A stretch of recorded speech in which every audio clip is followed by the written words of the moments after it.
Welcome to a special edition of your favorite sport program, Sport Update. Remember, it's the #1 sport program on the continent of Africa.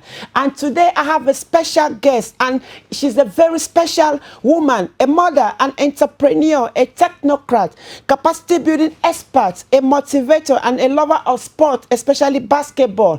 Help me make welcome Adetola Salau, the current Senior Special Assistant on Education to the Governor of Lagos State, His Excellency Babajide Sanwo-Olu.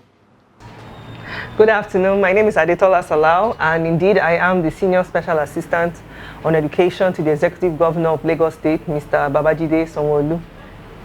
You are involved in so many things. So how did it all start?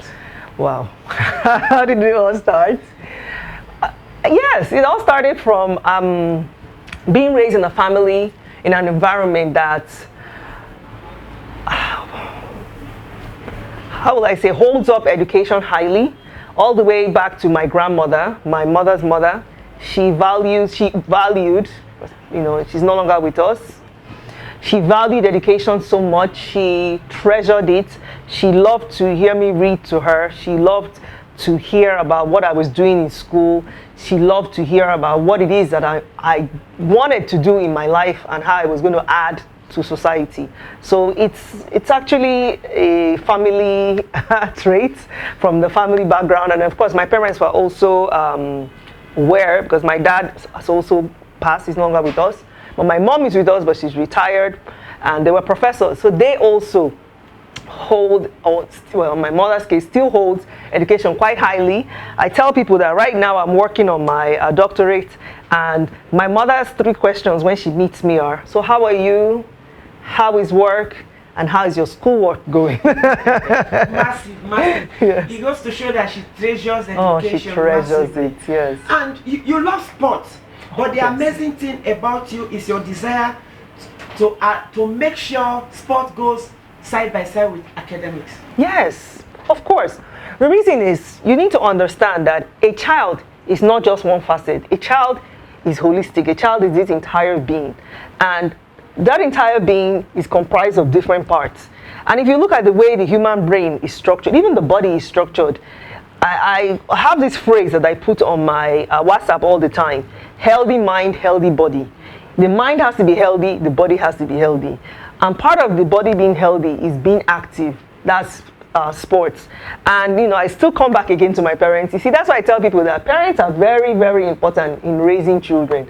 Don't just leave it all for school. You need to understand that what you imbibe your children with is what is going to continue with them for the rest of their lives.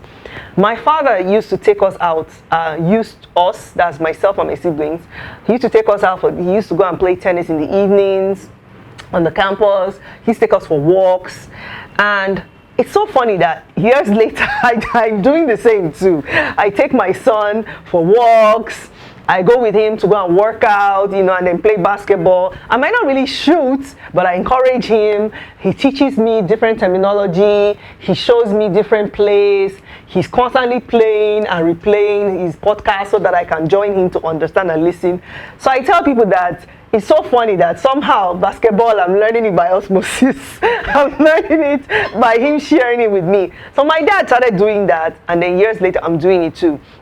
So I don't believe in a child just being this stellar academic. Oh, they're getting all A's in school and that's it. No. You also need to be active. You need to be somehow making sure that your body is taken care of, because your mind can be 100%, and then all of a sudden something goes wrong.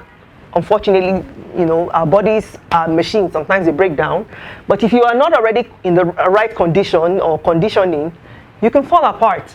I remember if I hadn't been already imbibing a really, and I'm talking for years, a really strong ethic in working out, making sure that my heart, you know, was in good condition, that I was fit.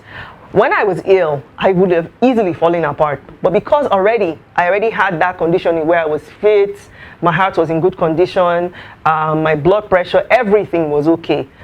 It wasn't the best to be in the hospital, but I was in better condition than anybody else who had not already been doing that. So it's really important that we make our children understand this holistic perspective in life. It's not just one track. There are several tracks in your life, and you should try to make sure that you are fulfilled in all of them. That's why we call it holistic. Absolutely. And I'm going to take you back a little bit, because you spoke about basketball, and that was where we met at a function, and amongst all the parents, you were kind of distinct in that you stayed for a very long while, and after we spoke, you also showed us your son, and because you followed him up, and I saw him there, easy going like you, and you know, basketball, you talk about people, you know, not every woman likes basketball, but you were there all through, and it was a massive event, and not just about now, but what it portends for the future. So you were there for yourself, and I even asked him at the point that, what does it feel? How does it feel? And in the next 5 years, what does he intend achieving? And I look at him, somebody who's just calm. So it's a byproduct of what you've just spoken about. And my next question is also has got to do with Lagos State. Lagos State is a country in Nigeria. I agree. Nigeria, because the peculiarities and everything you want to talk about is in Lagos State. Now, what do you think the current administration is going to be remembered for in sports first, before we talk about education? Because Lagos State is always evolving. Okay, in terms of sports, just like everything else that we've been working on in this administration, I believe people will remember us for making a valiant effort, particularly in terms of engaging the youth. One thing I can say is, I personally, and I know this, it's not because it's written somewhere, but I actually see it. I've been seeing efforts in revamping sports facilities. I've been seeing our administration, that's different officials, making sure that we go and support our team members. That's, for example, I remember it was last week, they were supporting our Eagles at Surulere. I also see them going to schools and working on recruitment efforts in making sure that the students understand that, look, you know, there are different ways now in life. It doesn't necessarily mean you have to be only a star in school. You can decide that that's what you want to be. You want to be a sports champion, we're going to support you. So I've been seeing that too. In fact, there's so much work that I've been seeing them doing in terms of engagement of sports. Do we want more? Of course, I'm a parent. Of course we want more. But the fact is that this efforts are being made, and it's encouraging to me. And then I see that when we see programs like the one that we're speaking about, the basketball camp, we go and support it. We go and say, you know what, we like this, well done. When we go there and we lend a hand and say, you know what, let's continue to boost this up, let everybody hear about what we're doing. So it's really, really important that people can see that we're making an effort. And this effort should not just only be us alone, but the public sector. We also need the private sector to join us. That camp that we're speaking about, we need more people in the private sector to say, you know what, this is fantastic. Let's sponsor this, our youth, both boys and girls, to be able to participate, particularly people who can pay to be part of those camps, so that they can pay. People who are really, really filled with determination, they are tenacious, they are driven, they want to be a part of it. We should sponsor them, lift them up, and be part of that program. I'm thinking that this is something that I'm looking at, raising more people.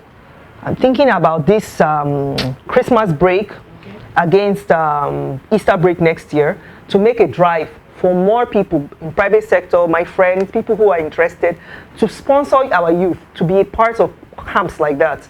The reason why I really, really want to see more of us sponsor them, number one, a child who is really involved, because there's something I love about basketball. It involves so much of you, physical, mental, the way you grow, and then team sport, as you become very collaborative. And then the second thing is the horizons it will expand for children who come from backgrounds that are really, really challenging. That's the word I want to use. I don't want to use that word poor. Really challenging. They'll be able to get access to scholarships. You see, if there's one thing that I have to give America, I mention America in particular because this is something that is really, really big in the United States, is scholarships, sports scholarships. and particularly in basketball. So imagine a child who is really talented, really strong, really wants to go to school, but has no way of paying school fees here. Not to talk of even traveling. But this child now goes to this camp, excels, is exposed to all these coaches who also have access and are connected to programs in the United States. That child's trajectory and life has changed forever. Absolutely. And that child's family's trajectory too has changed because of that child. So I'm looking forward to us having more opportunities open up for more of our children like that. So, yeah. Absolutely, you're right. And like you're walking the talk because your son is part of the summer camping, and so many other people are also sponsor other kids there. Yes. So, and that's at the last time I heard about 1 or 2 kids that are on scholarship going to universities. Yes, in the US. Yes. It's massive. Oh, it's They're going to amazing. acquire almost everything. Now, as a mother, what are your key words for your children? Because your son is a budding basketballer, combining with education, Yes. and we saw the passion. Now, it transcends, like you said, let me go back to your own father, your grandfather, and everything now to your son. Yeah. So, babe, what are the 5 key words that you have for your children? The first one is I want them to be critical thinkers.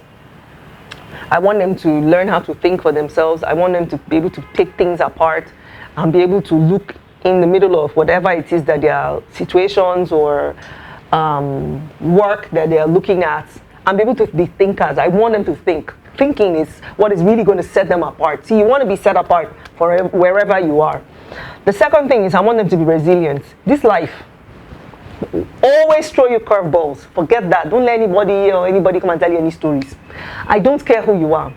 In fact, a lot of people's stories that you're seeing, well, some people are good enough that they tell us their stories. And I am always grateful to those people who tell us their stories. The nasty parts, the good parts, the wonderful parts.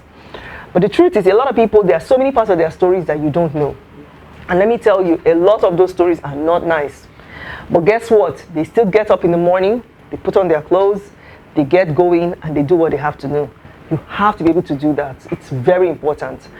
The third one will be to adopt a mindset, a growth mindset. There you go. That's what I'm looking at. What do I mean by that? See, it still goes back to what I said before about just getting up and doing what you have to do. But it also goes beyond that. You always see things around you. Things will always be falling apart.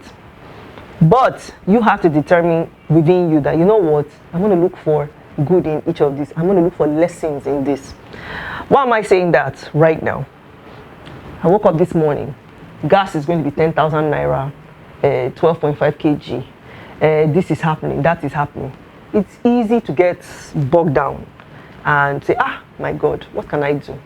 Then you won't get up, you won't do anything. But if you say, you know what, in spite of that, some people are still making it, some people are still doing this, I have to be one of those people. Let me see what I can do.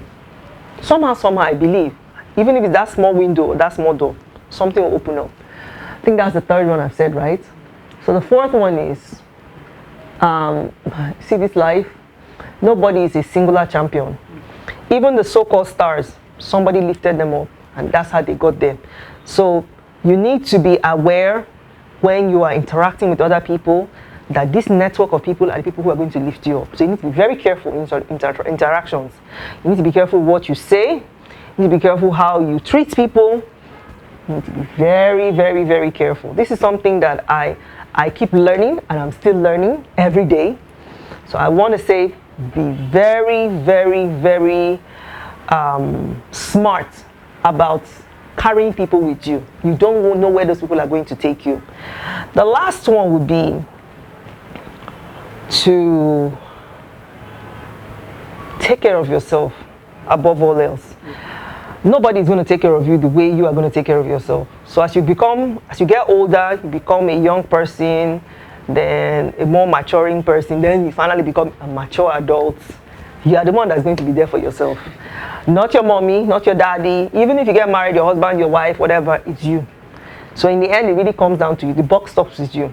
So you really need to sit down and work on your mind and work on yourself. Work on yourself could be, of course, taking care of yourself physically, like we're talking about sports. Also reading. we're blessed. And I say we're blessed, but we're also cursed at the same time. There's so much information out there. You need to take time to learn how to decipher through other information. And you need to constantly keep on growing your mind. I think the way things are going now, the people who are really going to be the stars are the people who are, like I said earlier, set themselves apart. And the way they're going to set themselves apart is how they apply knowledge. It's not how much knowledge they have, because the truth is so much knowledge is already available on these phones and YouTube and whatever. It's really how you apply that knowledge. So I'm hopeful, and I say hopeful because that's my work right now, is constantly keep on being hopeful about our young ones, about how much they can do. I believe a huge part of everything that I'm doing is that hope and that belief that they're all that we have. They're the ones who are going to drag us out of where we are right now and get us to the promised land of where Nigeria is a successful nation that contributes majorly to the world in so many ways. So thank you. Absolutely. I can't let you go without asking one question. All right. I'm going to put you, let's say I put you in the box. Yeah, put me in the spot. Nowhere you go in Lagos State right now that you will not see great effort being done by His Excellency Salau. And to have people like you who are great thinkers and also have great foresight, kudos must go to him. So what can you say? Of course I can say so much. I want to say that I'm so grateful that we have such an exemplary leader in him, that he understands that it's not enough for you to be that leader and stand there, but you must have people around you who are ready to really do that work. And there must be people who have the capability to do that work. See, some people, they say they can, but they really can't. But he takes his time to find out the precedents and antecedents of each of the people that he selects. In fact, that's one of the things that really impresses me the most about Lagos State, and particularly about this administration. If you really look at the people who are in each of those select cabinets and the mandates, the jurisdictions that they have, you will see that they are quite capable, and there are people who are dedicated to doing what they are going to do. You won't see them just sitting down there, and as I like to call it, looking pretty, but they're actually doing work. So it's something that, oh my God, in fact, kudos to you, sir, over and over and over. I pray that we'll have more leaders like you who are not afraid to have people who are strong, who are able to, you give them autonomy to say, okay, I want you to go and make this decision, do this, carry this out, carry that out. I pray that we'll have people who are thinkers like you and doers, because it's one thing to think, it's another thing to be a doer. And I pray that we'll always have people who really understand that truly these youth are the future. Everything that you've been doing all along has been around making sure that we skill up our youth. And this has been shown over and over by the priorities that you have in the things that you have been passing. The budget that was passed, not this one, but for 2020, if you look at it, apart from, of course, which had to be high, the stuff that was done with Works, Ministry of Works, the highest budget was actually education. That has never happened before. And people should understand that it's that he selected it and made it that way because our highest resource is our people. All these other things will always go. Even these buildings, they will go. They'll get old. They have to be redone. But who's going to redo them? It's the people. So thank you so much, sir, for being that person who has that foresight and being a visionary leader. What a lovely person to be with. No dull moment with her, as she has a whole lot to serenade you with. I hope you enjoyed everything that we brought to you. She's a great woman, like I said, and I know you must have learned something from all that she spoke about. She's a technocrat in government, and we've always been talking about having technocrats in government.